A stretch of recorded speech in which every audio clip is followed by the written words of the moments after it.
it opened to a lot of fanfare. Like, to be fair, people were saying it was raving about it. incredible. Yeah. Like people were saying it's out of this world. Mm-hmm. Like, so, but yeah, how long was it open for? I don't know, but it's suddenly I closed. want to say it was just over a week. Yeah, Yeah, like a week and a half, maybe something like that. So it opened, and then I think it was even like on the Saturday it closed. Where it said it wasn't going to open, and loads of people I was seeing on Twitter, like people had gone there to especially ride it, and it wasn't open. And now it's been announced that it's indefinitely closed at the minute. While specifically Zamperla. Yeah, they brought that up like straight away. Yep. Yeah, they love doing this shit. Not the first time they've brought him up though. They blamed Zamperla for the locker situation, which really wasn't on Zamperla. Don't fucking use Zamperla then. Like use it's fucking hell. Cedar Fair. Just throw the people that you've manufacturers, like publicly blame manufacturers. Fucking throw them underneath the bus. You know what I mean? Like it's But so there's been just a lot of. I wonder why Intamin don't want to work with them. Yeah, legit, right? Legit. Like it's enough to like really like ruin your brand. If let me not do that. I don't know if that's expressly true, but that's all anyone seems to talk about when it comes to the relationship. Yeah, it makes sense though. Like if they're difficult to work with, like in terms of like, I think most part, like yes, obviously there's always going to be an element of blame on certain things failing, but also like I just feel like the understanding with these things is that they are writing that shit though. Like no, but there's the understanding. Well, he's writing it is getting signed off by multiple levels. So that's right. That's the thing. It's like that's what they're choosing to go with that angle. Yeah, but like surely when you're doing these projects collaboratively together, like theme parks manufacturers, you go through a lot, man, when you the understanding needs to be there that like this is like a work in progress. Even though the coaster or ride gets opened, doesn't necessarily mean it's done. Like there could be snags, especially if you're doing something really new, which is like this is a kind of this is literally a prototype. This is a prototype coaster. They knew this. They knew this. Attraction.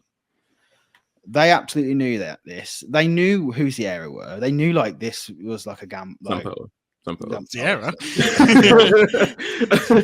Christ, that's a big Pinfari. Like, I mean, it's not even that far of a stretch in terms of like company, like you know, the how big reputation. Reputation wise, like obviously they could do it. Obviously they were capable of doing it, and it's been like, you know, a fault on the trains that has been a bit of an oversight.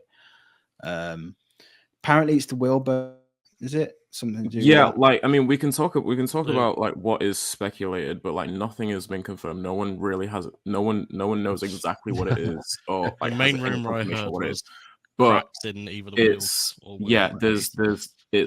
there's been everything from stress fractures in the wheel bogies to like just the wheel compounds, like the wheel compounds just reaching their shelf life way quicker than anyone expected, apparently, and within a them week having to basically just engineer like new wheel compounds and have them cure all over again over time, which could, you know, take anywhere between like 2 to 3 months and stuff. Yeah, but no one knows. Like nothing's been confirmed by anybody. Everything's just conjecture. And I mean, like my thing is like a lot of people are acting like it's like I kind of see both sides of the like shouldn't have gone with Zamperla, should have gone with somebody else argument, but fucking like Dragster had its issues when it opened as well. Like, are we really going to sit here and act like Intamin has never had issues with prototype rides? No. Like, they were so any other company.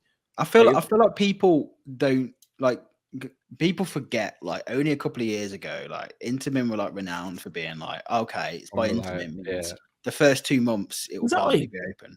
Yeah. People don't think about that now, like, but that was the because good on them for turning around the reputation, but like it was well, they had to decades do that before because they were doing stuff people hadn't done before, and they pushed the industry forward. Like B&M wasn't pushing the industry forward. That they got to a comfortable state, and then we're just like, okay, we're done now. I hear you, but That's kind of like where they were. They've only just started like making new models and stuff. Like, you know what I mean? Like, it's only the last couple of years they've actually decided to do something different. Yeah, they've. I mean, you can if we're not including like the 90s in this. Yeah, I hear what you're saying, but that's what I'm saying. That they got to a point where they were comfortable with, and then we're just like, that's that. And then it takes a company like Intamin to come along to push things forward. Then everyone gets comfortable again. Then it takes someone like Vekoma to be like, you know what? Do you remember that? Like, you know how uncomfortable flying coasters are. Yeah, we're gonna have something different. So it just, and then like Zamperla could be this next manufacturer who starts thinking about that and like, how can we do it different? And so I hear what you're saying. They're still on the way up. Like I still have I have a lot of confidence in their ability to rectify. Like this doesn't class in my mind. This doesn't class as a teething issue because it's like a literal. Like if we're talking about like a literal design flaw, then that's what it is. It's not just teething issues. But I have confidence in.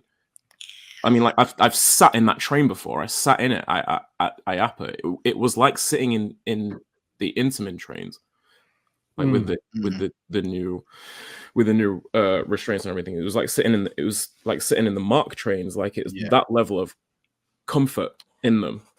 So I think they know what they're doing. But Teo said, where's that gone now?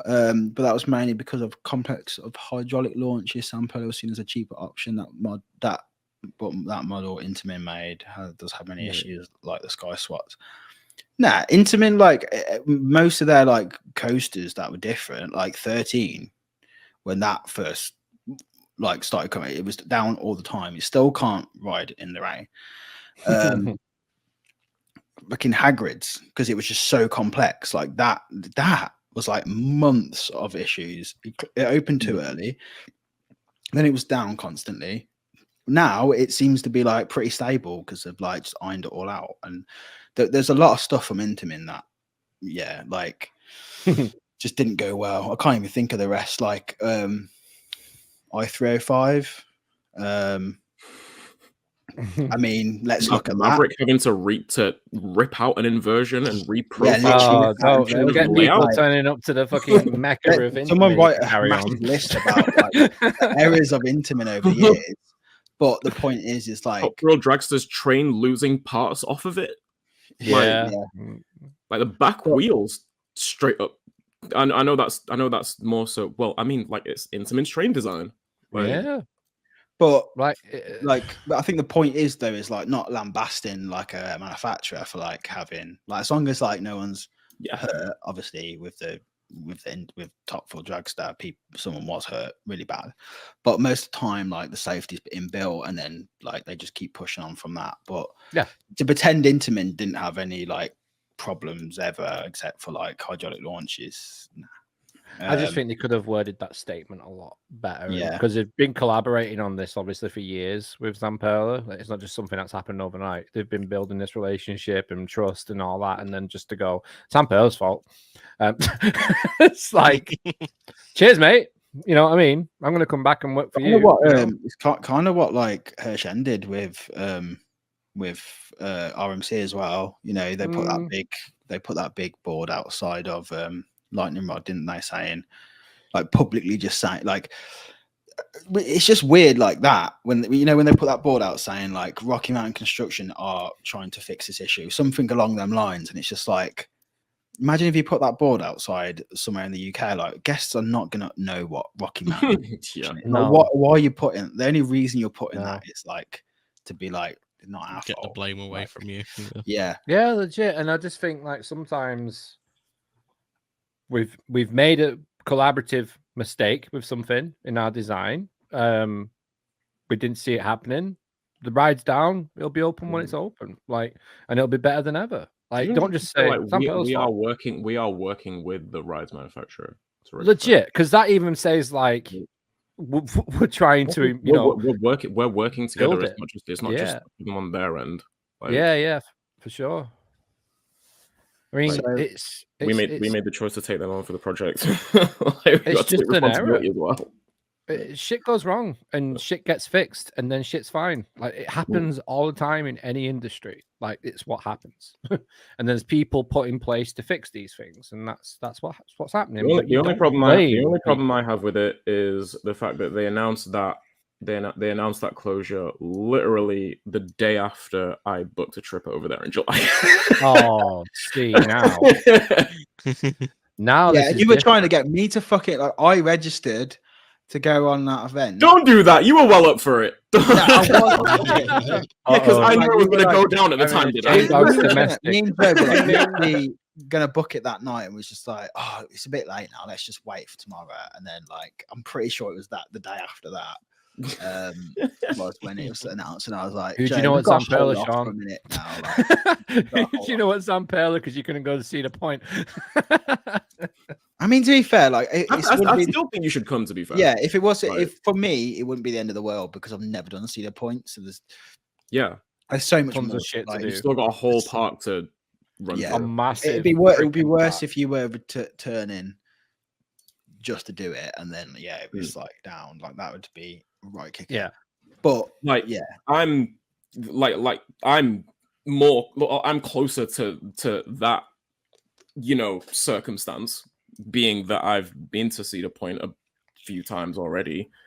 I'll be completely honest. Like, it was one of the main reasons why I decided to go. But I mean, a lot of other things lined up in the at the right moment for it to make sense in my mind, and I did just have the feeling of it's time to get back to Cedar Point. It's time to get back on Steel Vengeance. It's time to get back on Maverick, back on Millennium Force, back on the Raptor, Magnum, whatever. And as part of, and I mean, like, no free press or anything, but like buzzed bars, like this weekend event that I've booked on, and I'm trying to get Sean to book onto as well. There's going to be essentially a booze cruise round the lake on Friday evening, and there's going to be a whole heap of people, and it's going to be a crazy fun weekend. That sounds awesome. So there's a whole heap of different reasons as to why I'm still going as well, and that's the reason why I think you should come along as well, especially since you haven't been to the park before. Because there's a whole lot more that I like. It makes a lot less sense to do it as someone who hasn't been to the park before, given that Top Thrill 2 might be down during the weekend, might be not open during the weekend.